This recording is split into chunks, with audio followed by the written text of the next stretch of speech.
ኢትዮ አማራ ሊቃን እነሱ ከኢትዮጵያ ነፃ ከመውጣታቸው በፊት እኔ እንደዛ ብዬ ነው የማስበው በተደጋጋሚ የሚሉት የነበረው ኦሮሞን የማራቅ ኦሮሞን የማግለል ኦሮሞን ወደ ማዳጋስካር ሄዱ ምናምን የምንባልበት ጊዜ ነበር። ይሄ የስልጣን የመቀራመት አባዜ የሚቀጥለው ሳምንት 4 ኪሎ ነን ምናምን ሲሉ ነበር ዳዊት ወልደጊዮርጊስም ያ ጸረ ኦሮሞ ዲስኮርሳቸው ትተው አንገደል በሰላም እንኖርበት በድሮን እየተቀጣን ነው በረሃብ እየተቀጣን ነው ራችን እየተፈናቀለ ነው ሲሉ ኦኬ እስካሁን ድረስ የነበረው ፉከራቸው ኮዝ ያለው አይደለም ድል ነበር። እኔ በግልጽ ከራከር ነበር ድል ነው ያጣችሁት መብት ምንድነው የምትጋደሉለት መብት የትኛው ነው የፍትህ ጥያቄያችሁ የሚል ነበር። አሁን ጦርነቱ ከተጀመረ በምን ምክንያት በሊቃኑ የስልጣን መቀራመት ፕሮጀክት ምክንያትም ይሁን በምን ጦርነቱ ከተጀመረ በኋላ አብይ ህዝቡን ያጠቃል። ያ ትክክል አይደለም። ህዝቡን በምን ምክንያት እሱ ለስልጣን ብሎ ባላንጣዎቹን ባለጋራዎቹን ለመግደል ብሎ የገባበት ጦርነት ህዝቡን ያጠቃ እያሰቃየ በድሮን ሲቪሊያንስ በየቤቱ እየገደለ ካለ ይሄ መቆም አለበት። ለዚህ የሚታገል ሰው ሊደገፍ ይገባዋል። ይሄ ስርዓት እነሱ ደግፈው በኦሮሞ ላይ ሲያሰማሩት የነበረው ይሄ ስርዓት እንዴት ያለ ዘራጥፊ ስርዓት እንደሆነ በመረዳታችሁ እንኳን ደህና መጣችሁ ዌልካም ኦን ቦርድ ነው ሊባሉ የሚገባው። አሁን ፍትሃዊ የሆነ ኮዝ ኖራቸዋል። ከዛ ያለፈ ግን የፖለቲካ ጥያቄ ምንድነው እየደረሰባቸው ያለው ግፍ ይቁም ከሚለው ሲባል ተመልሰው ወደዛ ወደ ተስፋፊነትና ወደ አፋኝነት የሚሄዱ ከሆነ በበቂ ልክ የሚገባቸውን የፖለቲካ ስልጣን የእድሎች የጥቅሞች ክፍፍል ሳይሆን ቀደም ሲሉ እንደነበሩት ከጥቂት ወራት በፊት አማራ ይግዛ ምናምን ሌላው ሁሉ መጤ ነው ምናምን የሚል ከሆነ ወደ ሌላ የማያባራ ግጭት የሚወስድ ነው የሚሆነው። አይ ቲንክ ትክክለኛ የሆነውን ፍትሃዊ የሆነ ጥያቄያቸውንና የሊቃኑን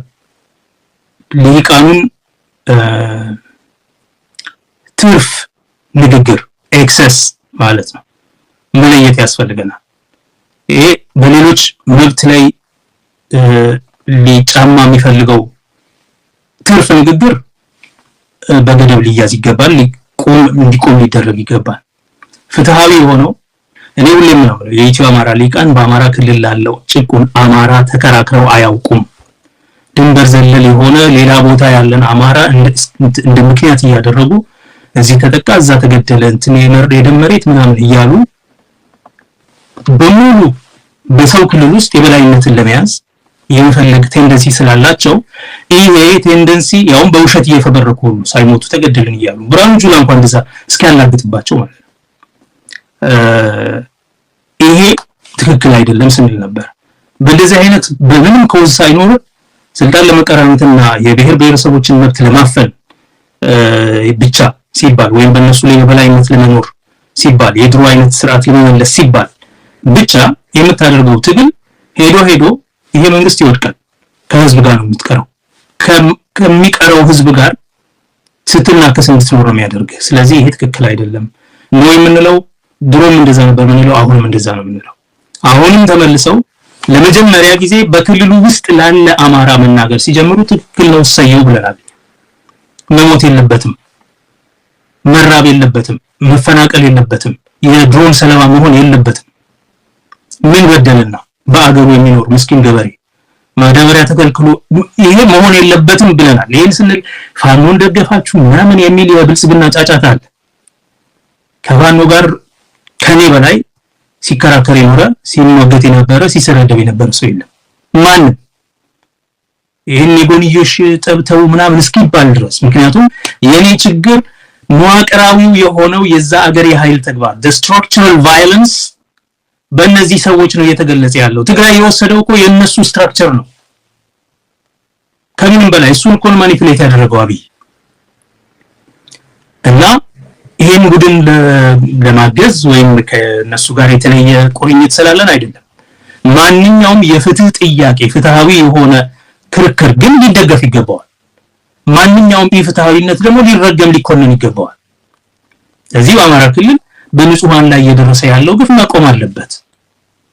በአጠቃላይ ላለፉት 5 ዓመት አለ ከዛ ቀደም ጀምሮ በማህበረሰባዊ ጦርነቱ ምክንያት በራሳቸው እብደት ምክንያት በወጣቶቻቸው በታጠቁ ሰዎች በየሰርጉ ላይ ሰው ሲገሉ በነበሩ ሰዎች ምክንያት እዛ ክልል ላይ ያለው የእፎይታ ማጣት ሁኔታ የኢኮኖሚ ነገሮች እንዴ ተማሪዎች እኮ በየዩኒቨርሲቲው እንዳይማሩ ያደርጉ ነበርኮ አብይ ቁጭ ብሎ እያደፋፈረ ተማሪ ከፎቅ ሲወረወር ነበርኮ እዛ ክልል ልጆቹን መላክ እስኪበራ ድረስ እና ያንን ቡድን ተቃውመዋል በሚገባ ደረጃ ዛሬ ግን በምድሩ ላይ ያለው ምስኪን ገበሬ ሲሰቃይ ደግሞ ይሄ ትክክል ነው ብሎ ማንንም ሰው ሊቀበል አይችልም እንቃወማለን ይሄ የመተባበሪያ ምክንያት ሆኖ ከኦሮሞ ነጻነት ሰራዊት ወይም ከሌሎች ተቃዋሚ ኃይሎች ጋር እንተባበራለን ከሆነ ኦፍ ኮርስ ለአጋርነቱ ላይ ዝግጁ ነን ከመንገዳችን ወጥተን ሩቅ መንገድ ሄደን ነው እኮ ከትግራይ ጋር ስንቆም ከቅማንት ጋር ስንቆም ከአገው ጋር ስንቆም ከቤንሻንጉል ካሉ ከጉሙዝ ጋር ስንቆም ምናምን የነበረው ስለዚህ የአጋርነት እኮ የመሰረት ነው በዚህ አግባብ ነው በዚህ መርህ ነው ዛሬም ይሄ ግፍ በአብይ አህመድ እየተፈጸመ ያለ ግፍ ያስመረራቸው ሰዎች አብይ አህመድ የጋራ ጠላት ስለሆነ ይሄንን ማስወገድ አለብን ብለው በትብብር መስራት የሚፈልጉ ከሆነ እጃችን የተዘረጋ በእኩልነት መንፈስ እኩል ተጨቋኝ ነን አሁን ባለንበት ሁኔታ ተጨቋኝ ሆነ ምንም መብት በሌለ ቦታ ላይ አንተ የሌላው የበላይ ነኝ እኔ ነኝ የበላይ ምናምን መባባል ትርጉም የለው ሁለቱም በአንድ ድሮን እየተመታ ማለት ስለዚህ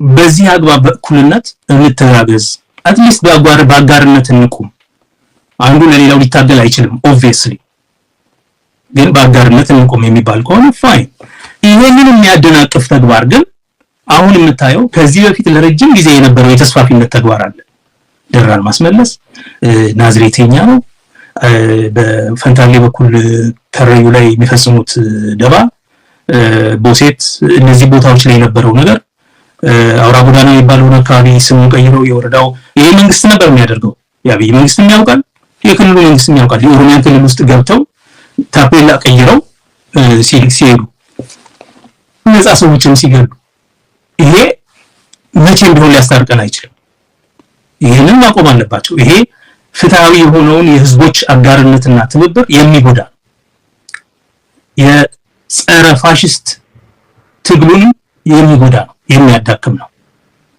ምናልባትም እና አብይ የፈጠሩት ከሆነ ይሄኛው ደራ ላይ ሲዋጉ የኖሩት ለረጅም ጊዜ ነው ለነገሩ ደራ የሚያስመለስ ምናምን የሚባል ኮሚቴ ሁሉ ስላላቸው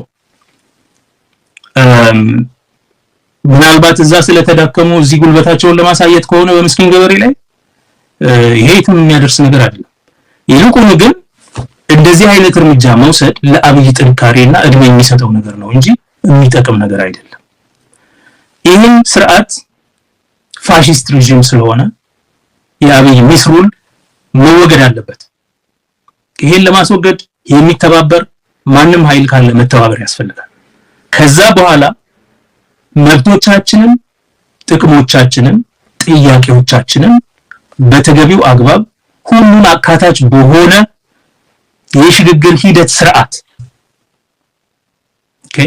በዛ ሁኔታ ውስጥ እንዴት አድርገን እንደምንፈታው በምን አይነት ሳይን ፖስት የመብቶች ሳይን ፖስት እንደምንፈታው የምንነጋገርበት ይሆናል እሱ እስኪሆን ድረስ ያሉት ሌሎች የመሬት ጥያቄ ማንነት ጥያቄ ምናምን የሚባሉ ነገሮች መጨረሻ ላይ ከተፈታ በህጋዊ አግባብ ስለሆነ የሚፈታው በጉልበት ሳይሆን ማለት በፖለቲካ ተወያይተ የፖለቲካ ጥቅም ወደ ህግ መብትነት ቀይሮ በዛ አግባብ ፈተኸው አትመህበት ደግመህ ላትዋጋበት ማለት ነው አድርገህ የምትለያየው ነገር ስለሆነ በጣም በልበሰፊነትና በትግስት ጊዜ የሚወስድ ስራ ነው ይሄን መረዳት አለበት ሁሉም ወገን